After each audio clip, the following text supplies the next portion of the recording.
వైఎస్ఆర్సీపీ హయాంలో తెలుగుదేశం పార్టీ ఎప్పుడైనా రోడ్డెక్కే ప్రయత్నం చేస్తే ప్రభుత్వం అడ్డుకుంటోంది, ప్రజాస్వామ్యాన్ని హరించేస్తోంది, నిరసనలా నోరు నొక్కేస్తుంది.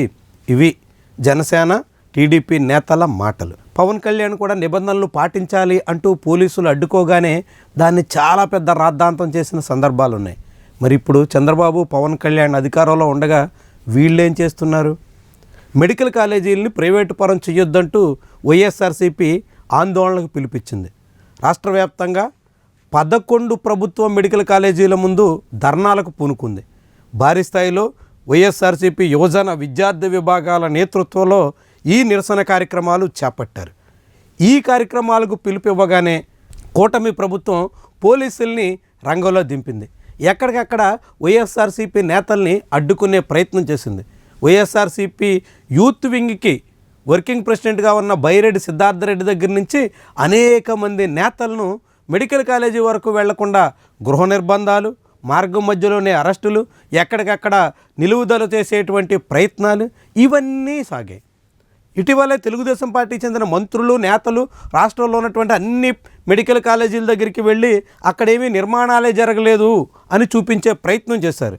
మరంటే తెలుగుదేశం పార్టీ నేతలు, మంత్రులు ఎప్పుడు వెళ్ళి ఎలాంటి కార్యక్రమం చేసినా అనుమతి ఉంటుంది, కానీ అక్కడ ప్రభుత్వ మెడికల్ కాలేజీలని ప్రైవేటు పరం చేయొద్దు అని నిరసన తెలపడానికి విపక్ష నేతలకి అనుమతి ఉండదా? ప్రవేశమే ఉండదా? పైగా అప్పట్లో ప్రజాస్వామ్యం గొంతు నొక్కేస్తున్నారని చెప్పినటువంటి ప్రభుత్వ పెద్దలు ఇప్పుడేం చేస్తున్నారు? విపక్షంలో ఉంటే ఒక మాట, అధికారంలో ఉంటే మరో మాట ఎట్లా సాధ్యమవుతుంది?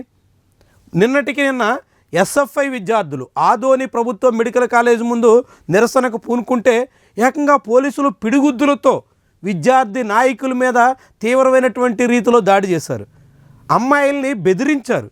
కేసులు పెడతాం, ఎఫ్ఐఆర్లు వేస్తాం అంటూ విద్యార్థుల్ని హెచ్చరించి వాళ్ళందరినీ భయపెట్టే ప్రయత్నానికి కూడా పూనుకున్నారు. విద్యార్థి సంఘం నాయకుల మీద అయితే తీవ్రమైనటువంటి స్థాయిలో రెచ్చిపోయారు. పోలీసులు ఈ రీతిన విపక్ష కార్యకర్తల మీద, విద్యార్థి సంఘాల నాయకుల మీద రెచ్చిపోతుండడం ప్రజాస్వామ్యమా? తెలుగుదేశం, జనసేన పార్టీ నాయకుల మనసులో ఇది ప్రజాస్వామ్య ఉద్ధరణ కింద భావించాలా? వాళ్ళకి విపక్షంలో ఉన్నప్పుడు చెప్పినటువంటి నీతి సూక్తులు, శుద్ధులు ఇప్పుడేమయ్యినట్టు అనే ప్రశ్న ప్రజల నుంచి వినిపిస్తుంది. అధికారంలోకి వచ్చిన తర్వాత కూడా స్వయంగా నారా లోకేష్ మా ప్రభుత్వ హయాంలో ముందస్తు అరెస్టులు ఉండవు, గృహ నిర్బంధాలే ఉండవు అంటూ చెప్పుకొచ్చారు. మరి ఏడాది తిరిగేసరికి ఎందుకని ఈ రీతిన ఎక్కడికక్కడ వైఎస్ఆర్సీపీ శ్రేణుల్ని అడ్డుకునే ప్రయత్నం చేస్తున్నారు? ఆ పార్టీ నాయకులు గడప దాటి బయటకు రాకూడదని ఆశిస్తున్నారు, నిరసనలు తెలపకూడదని కోరుకుంటున్నారు. ప్రజల గొంతు నొక్కేస్తే వాళ్ళలో ఉన్నటువంటి అసంతృప్తి చల్లార్చలేరు. ప్రజల సమస్యలు పరిష్కరించడం ద్వారా మాత్రమే ప్రజాభిప్రాయాన్ని, ప్రజాభిమానాన్ని పొందగలుగుతారు అనే అంశాన్ని కూటమి ప్రభుత్వ పెద్దలు విస్మరిస్తున్నట్టు కనిపిస్తుంది. గతంలో జగన్మోహన్ రెడ్డి హయాంలో కూడా ఇదే జరగడం ద్వారా ప్రజల్లో పేరుకుపోయిన అసంతృప్తి ఒక్కసారిగా ఎన్నికల నాడు పెళ్ళుబిక్కింది.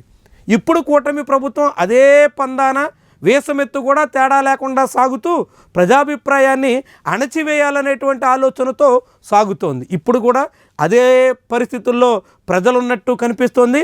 అలాంటి నిర్ణయానికే ప్రజలు వచ్చే ప్రమాదం కూడా ఉంటుంది. మరి దీన్ని చంద్రబాబు, పవన్ కళ్యాణ్ గుర్తిస్తారా? గ్రహించి అందుకు తగ్గట్టుగా వ్యవహరిస్తారా? తాము గతంలో ఏం చెప్పామో ఒక్కసారి గుర్తు చేసుకుని దానికి తగ్గట్టుగా వ్యవహరించడానికి పూనుకుంటారా? లేకుంటే మళ్ళీ పూర్వపు ఫలితాన్నే అనుభవించడానికి సిద్ధమైపోతారా? ఇదే ముఖ్యమైనటువంటి అంశం.